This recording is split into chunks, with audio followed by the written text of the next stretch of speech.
Okay, where did I leave off here? This is part two. I left off with the 99-cent stores. You can tell that this is a low-end economy. Plenty of 99-cent stores. All the fast food joints are alive and kicking. Carl's Jr., McDonald's, Wendy's, you name it, they're here. But the flip side, of course, is that everything is literally here because people from all walks of life gamble from the high to the low. So you have Dillard's, and then you've got Nordstrom's. Those are both regional department stores. Dillard's tends to be, I guess, in the Midwest, in the shallow South, like Texas. And Nordstrom's is a West Coast type of thing. And then you've got Saks. You've got Tiffany's even.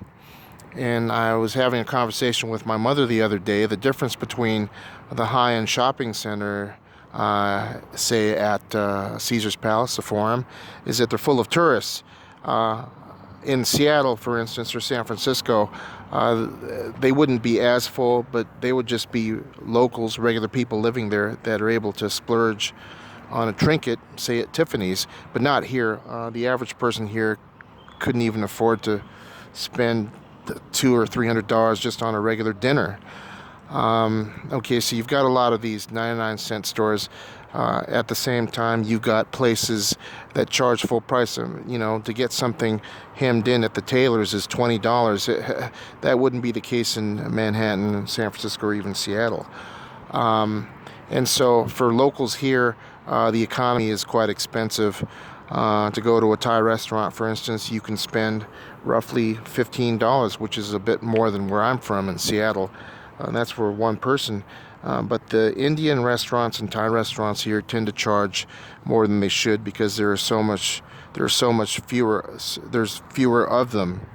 And it's the same thing with a lot of places. But at the same time, there's a representation of almost every cuisine here in Las Vegas. Pretty much. I mean, you've got 2 or 3 Moroccan joints, whereas you'd have 15 of them in a place like Manhattan. The people here, well, let's just say that the people here, you ever wonder what actually happens to the people that want to take a chance, but let's say they didn't do too well in school? In other words, let me rephrase it. Okay, the people that are like at the very top, they take their chances if they want to in a place like Manhattan or San Francisco, or maybe they head to Seattle or LA. You ever wonder what happens to the people that want to leave their small town in Kansas or Indiana, but they're not too bright? Well, they end up in Vegas because Vegas is a service-oriented economy, and unlike Detroit, gambling will exist forever. And so that stick man or that poker dealer probably won't be out of a job, but it also means they're stuck here for life. More about that later on. But anyway, there's a full range of retail establishments here, but the locals are on the low end, basically. Lots of buffets too, off the strip. So yeah, you can't exactly just talk about anything